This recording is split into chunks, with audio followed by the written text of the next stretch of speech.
Usually you have to be dead before you start haunting people, but then, I guess I've been dead to you for at least 2 years. She was standing beside me looking out into the darkness of early morning New York. Your face is the first thing I see when I wake in the morning, and it's the last thing I see when I close my eyes at night. For 2 years, every day, every night, drunk or sober, I can't get you out of my head. I thought after I left Richard that maybe fucking other guys would do it, so I tried, but it's like you're a monster from some horror movie. You keep coming back. None of this is my fault. I know, that's what makes it so bad. If only you had cheated on me first. I'd still feel like shit, but no, not you, Hugh. You've been a straight arrow for 36 years. I was the one who became AS and betrayed everything I ever believed in, everything I ever cherished. I didn't say anything. You could at least argue with me. When you're right, you're right. Lest you get too self-righteous, Elaine cried when she came to my office to ask me to give you up. She really cared for you. I wouldn't look at her. It wasn't the same. You sent her emails and flowers and made out with her in your Mercedes in her apartment complex parking lot. She told me she let you do it. You let her you, but when you got close, you pushed her away and said you had to go. Then you called her the next day and told her you had to go away for business. That was the trip you made to Atlanta that weekend. When you came back, you kept avoiding her and finally told her over the phone that you'd made a mistake and you couldn't go any further. You broke that poor girl's heart. Did you know that? She really cared for you. But you didn't have the balls to do what you got her set up for, did you? No, I guess I didn't. I watched her features shimmer in the moonlight on the glass.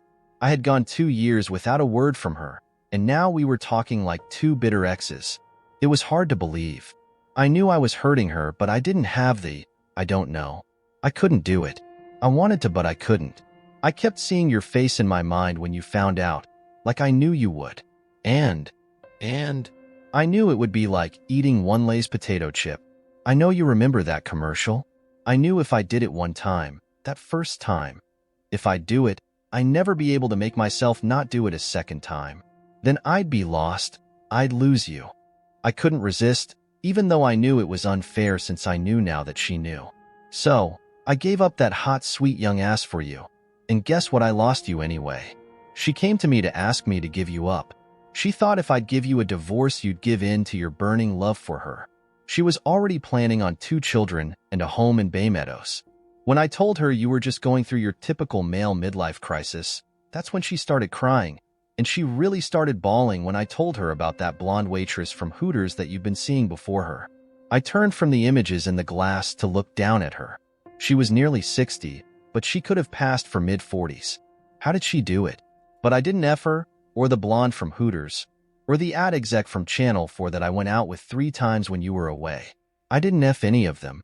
I was wrong and I was stupid, and I owe you apologies for every time I did something that a husband shouldn't do, but I never F any of them. I never crossed that line. I wanted to, but I could never make myself, because I loved you, and I wasn't willing to lose you, to lose us. And I was the bad one. I threw everything away. I know it. We stood in silence together. Finally, she sighed. I'm glad you tracked me down to that bathroom. It was so exhausting hiding from you. Why? Why hide? We got divorced, it happens. You cheated on me. It hurt, but a lot of women do that, and a lot of men. Why the disappearing act? I couldn't stand the thought of what it would be like to face you again. I kept seeing the look on your face when I told you about him. I felt like I wanted to turn into ash and blow away. I never wanted to see that look in your eyes again. There was nothing I could do to make it better. I couldn't ask you to forgive me. I couldn't forgive myself. I just wanted to pretend that you had ceased to exist. You did a good job. Another silence. Do you think she'll be all right? I don't know. Walensky is supposed to be very good and, like he said, she's a fighter. I have to believe she'll pull through. She's your daughter, Hugh. I believe she will. We stared back out at the lights of the city that never went out. She wrapped her arms around herself as if she were cold. You know what I hate the most? I mean, besides the fact that we're here and she is in that hospital bed? No, I don't know you anymore, Mary. I can't read you anymore. Any other couple, no matter how much they might have hurt each other, no matter how bitter their divorce, they could still hold each other. They could wrap their arms around each other and be strong for each other. But I know you couldn't stand my touch, and I couldn't stand the look on your face if I tried to touch you. When I didn't say anything, she lowered her hands to her side and stepped back and away from the window. At least now we won't have to slip around each other. We can be here for her. Even if you never get over hating me, at least we can be together for her and I can face you. She walked toward the hallway that led to their bedroom. I'd already put my things in the guest bedroom. I'll sleep in their bedroom tonight. I'll see you in a few hours. Good night, Hugh. She stopped before she entered the hallway. Good night. That sounds so funny, so strange, after 2 years. I never thought I'd say it again. There was a wistful tone in her voice, but I knew that had to be wishful thinking on my part. Walensky's crew pulled in the next day, as did Peter and his family. When Peter and Marlena walked in, having dropped Austin off with Simon's mother, and saw Mary and me both in the waiting room, they just stared at us for a moment. I shook my head and they didn't ask any questions. About 3 p.m., I stepped out for a bite to eat and to get some fresh air. Peter walked out after me. You aren't going to tell me what's going on? There's not much to tell. Your mother and I, we had a talk. She's not hiding anymore. And nothing. Nothing else has changed, Peter, except that we can be in the same room at the same time. But that's enough. It really was enough. We didn't talk much, but we could talk. Once in a while, I'd look over at her, and she'd be bent over talking to Peter or Simon, and I could make out the swell of that ass in a dress or jeans, or the curve of her chest through her blouse, or the graceful curve of her neck under the thick, chestnut brown hair that seemed as rich as it had when she was 23. For a second, I could forget and feel the tightening in my crotch as I remembered the feel of her skin under my hands. Somehow, with that ESP that long-married couples develop, she would look up. I'd see it in her eyes, that look she'd given me long ago when she told me about spending all those nights with Richard Kelly. Somehow she'd sense it, see it in my eyes, and drop her gaze. So we moved around each other carefully, but Nicole improved every hour. On the third day, she opened her eyes and recognized the people around her bed in her private room, in a section where there were no private beds, until Gail had asked for one. She looked at her mother and me, standing together in front of her. We didn't touch, but we stood together. The left side of her face was swathed in bandages from her scalp to her chin. They had shaved all the hair off her head, but I had never seen anything more beautiful when she opened her eyes and tried to smile. Walensky and an assortment of doctors stood around her bed observing her. In a group of medical prima donnas, Walensky unconsciously took control. The brain scans are looking very good, he said to Simon, but speaking loud enough that the entire family could hear him. We won't know for sure until she's speaking and we can run tests, but I don't believe she'll suffer any substantial or long-lasting mental impairment. We were able to save both her left leg and arm, although she'll require several surgeries on both and probably she'll need rehab for 6 months to a year. She'll never run in a marathon again, but I understand she hadn't run in any recently, anyway. He smiled at us. Dr. Humor. She will likely have some facial scarring, but I think we can save the muscles in the cheek. In a year or two, it's likely you won't be able to tell there was any damage, unless you know what to look for. Simon and Peter were crying. I didn't realize Mary was in my arms until she was. I couldn't push her away, at least for a minute or so. Then I did. She wiped her eyes. Tell Gail that I owe her big time. More than I can ever repay her. Maybe, someday. I stayed another 2 days, and we were very careful never to touch again. I flew back commercially after I'd had time to visit with and talk with Nicole privately. I told her what had happened and that I'd be back in a few weeks for a weekend. I walked back into Gail's office and told her what had happened, although we'd spoken regularly by phone. I'm happy, Hugh. I'm also happy that you were able to talk with Mary. You're spies? People talk. Is there any chance? No, there's no Cold War anymore. We're just 2 divorced people now, but I can't forgive or forget. She betrayed me, Gail. She came from his bed and lived a lie with me. I can't get close to her again. I still love her, but I could never trust her again. Still, I don't wish her ill. Let her live her life in New York or the West Coast and I'll live mine here. And I did. Life went on. As the year drew to a close, the Hunt Bank stood solid, But we were bleeding too. Nobody stands untouched when the economy around them is crumbling. We cut our personnel and cut more banks. Gail worked longer hours. We all did. It got grim. Because we lived in a world of money, we saw what was happening more clearly than your average civilian.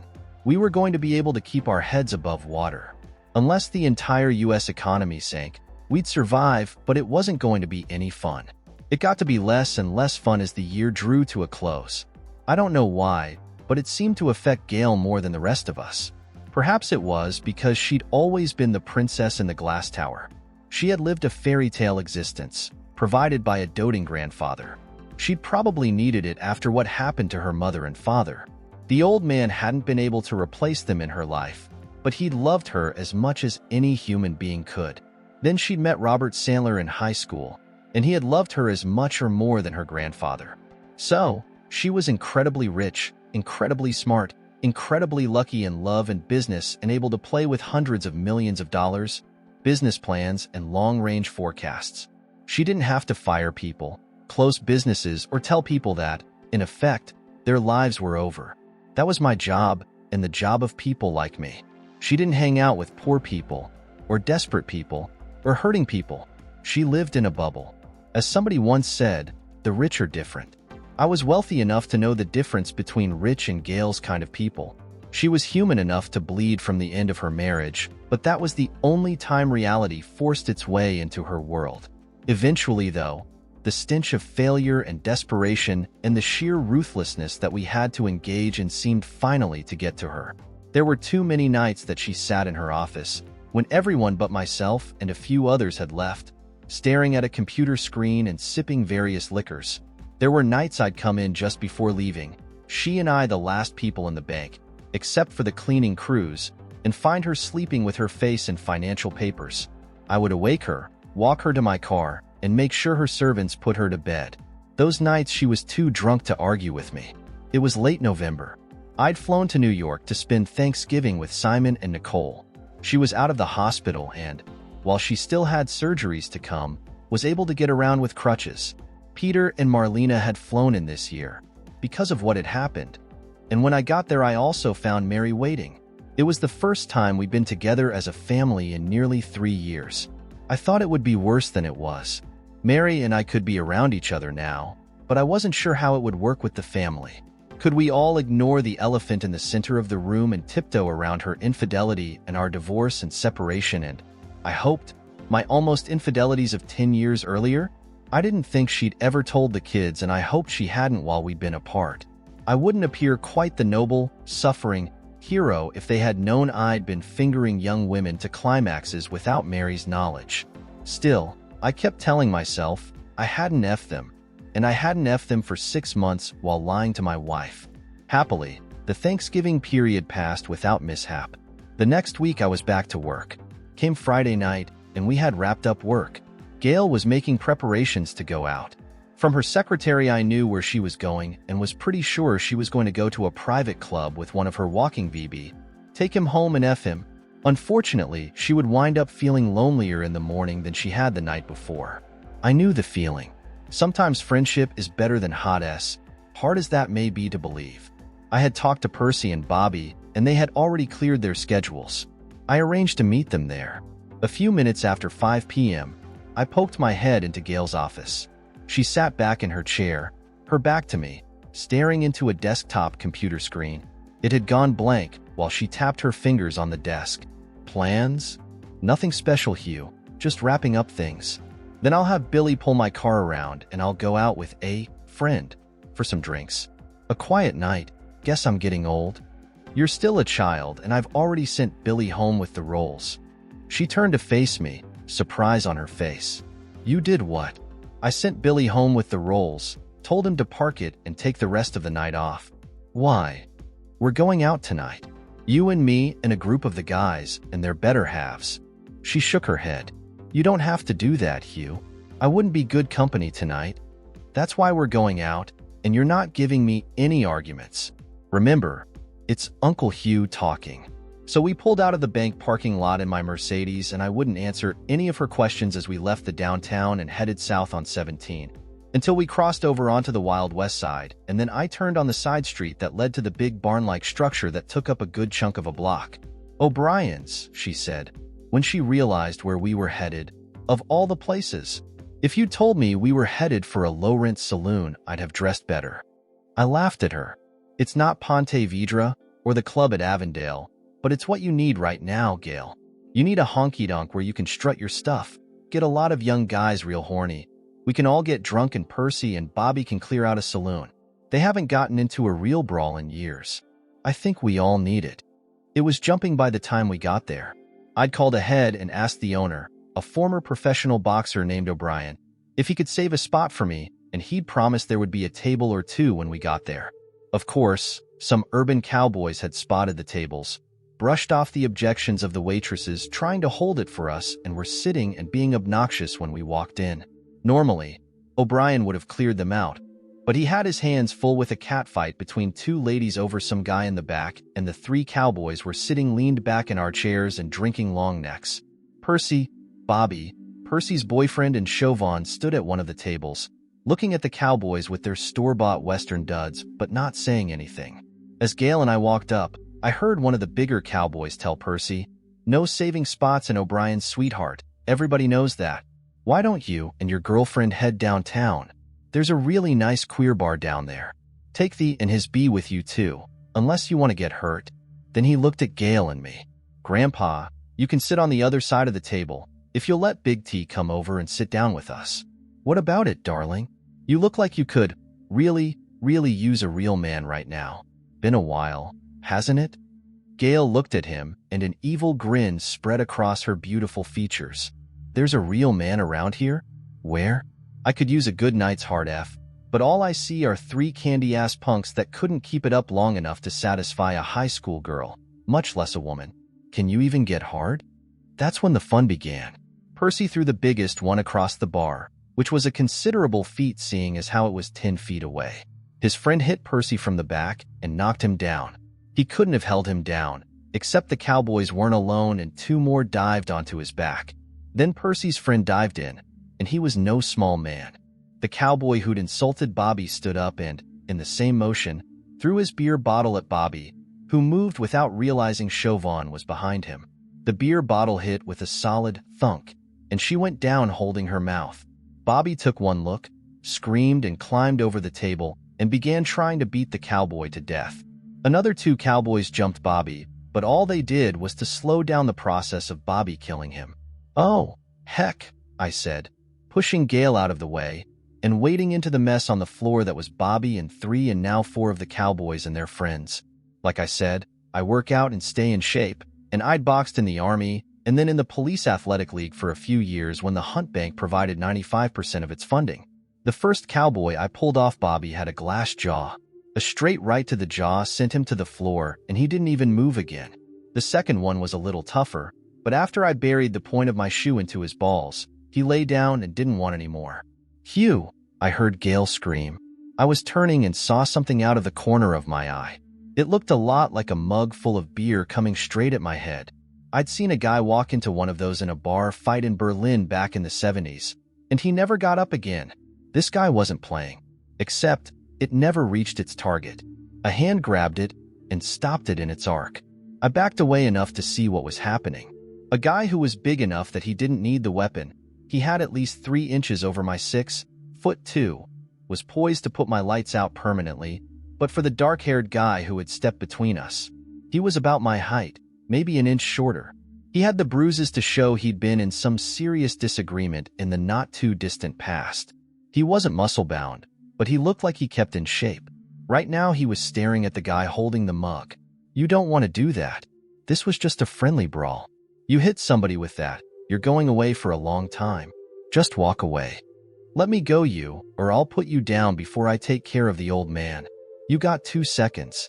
I heard a voice I recognized from behind me.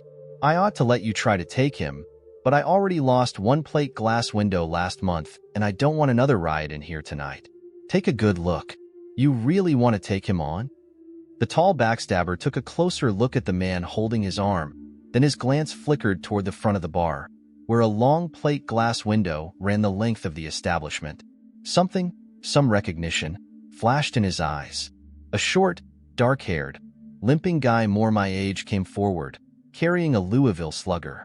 If, by chance, you make it past G, I'll put you down myself. You still want to fight?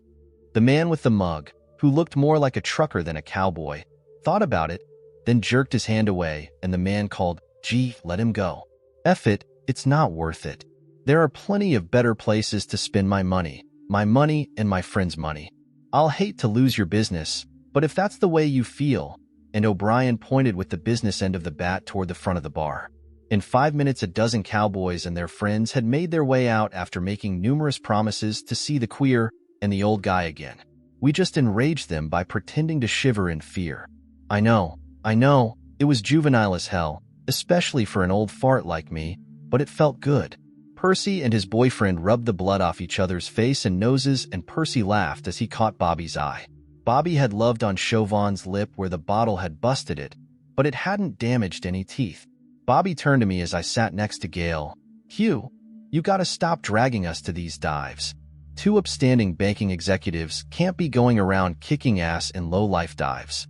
O'Brien had come up behind him and tapped him on the shoulder with the Louisville Slugger, saying, "Smile when you call my low-life dive a low-life dive." "He meant no offense, Mr. O'Brien," Gail said, leaning forward so that lush acres of soft breast gaped invitingly. O'Brien grinned as he stared down into her cleavage and said, "None taken, Miss Hunt." Gail turned to look at the bar and the dark-haired man who might have saved my life. "Who was your gallant friend, Mr. O'Brien?" she asked. "I'd like to buy him a drink. I'm very fond of Mr. Davidson, and I think your friend probably saved Hugh's life, or at least kept him out of the hospital." O'Brien gestured to him, and he walked over in time to hear the bar owner say, "He's just a barfly who hangs out here now and then. I keep trying to talk him into accepting at least a part-time job as a bouncer, but he keeps saying no. Maybe you'd have more luck than me." As he approached her, Gail swiveled in her chair to give the man called G a great view of her assets. She extended her hand to his. He took it and, with an air of old-time formality, bent and kissed it. She looked at him with an incredulous expression on her face, grinned at me, and then told him, "An old-time gentleman, please let me buy you a drink, and would you do us the honor of joining us at our table?" "Thank you, but that's not necessary, ma'am," he said, unable to take his eyes off her cleavage, but fighting the good fight not to be totally obvious. "I didn't do anything, and don't believe a word O'Brien says about me. He's got it in his head that I'm some super fighter. I'm just a guy who got in a few lucky punches the other night." O'Brien shook his head, pointed to the plate glass window displaying O'Brien's Bar in large gold letters and said, "A month or so ago. It was G who pretty much protected 2 women from getting themselves badly hurt by some really cowardly assholes. He also wound up taking out the entire plate glass front of this place by hitting it with the body of a bruiser who made your friends look small and delicate by comparison." G just shook his head and said, "O'Brien, stop it, you're embarrassing me. Please, Mr. G, what is that anyway? Sit and let us buy you a couple of drinks." Giovanni Palpatino. I'm not from Italy directly, born and bred right here in Jacksonville. I wouldn't mind a drink, but I didn't do anything tonight. I just didn't want to see your friend get seriously hurt in an otherwise regular Friday night scrimmage here. He turned his attention away from those chests to look at me curiously. "I could swear I know you. O'Brien said you're some banking guy? Where do I know you from?"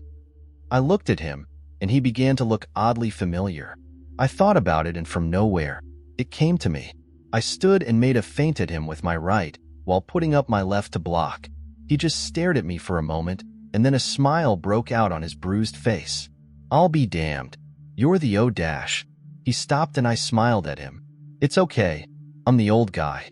We used to spar once in a while." I looked over at Gail. This guy used to work with kids at the Police Athletic League boxing matches.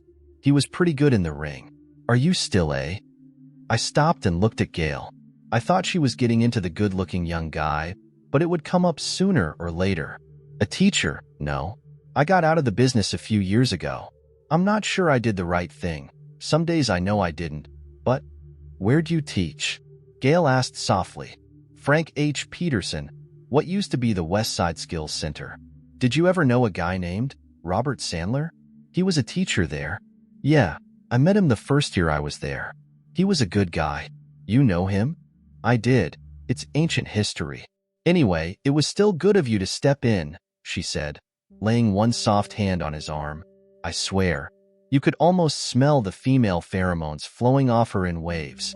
G must have sensed them too, because he hesitated, saying, Ms. Hunt, I would love a drink. But O'Brien walked around behind him, placing one calloused hand on his shoulder. What G is too much of a gentleman to say is that he's in the process of divorcing a cheating wife he's still a little hung up on, and he's in love with a female cop who doesn't seem to be returning the feelings. Young love. He's also trying to be a gentleman and give you a heads up. Gail gave the young man a hard look. God, men are such narcissists. I'm not asking you to marry me, G. I might drag you back to my mansion before the night's over and F your brains out, if you're not too much of a gentleman for that. But I just want to have some fun tonight. You want to have some fun? G just looked down at the table for a moment, then raised his gaze and met her eyes squarely. I think I really need some fun tonight, Miss Hunt, if I haven't already pissed you off. Oh, you haven't, she said, taking his hand in hers and doing everything but making love to it on the tabletop. Things got noisy and alcoholic from that point, as G got Gail up for some line dancing for what I think was the first time in her life, and then when slower music took over, Bobby and Chauvin and Percy and his friend got up for some cheek-to-cheek action. I was sitting back, congratulating myself on being a master of human relations, when I glanced across the bar's large and crowded dance floor to see something that was impossible.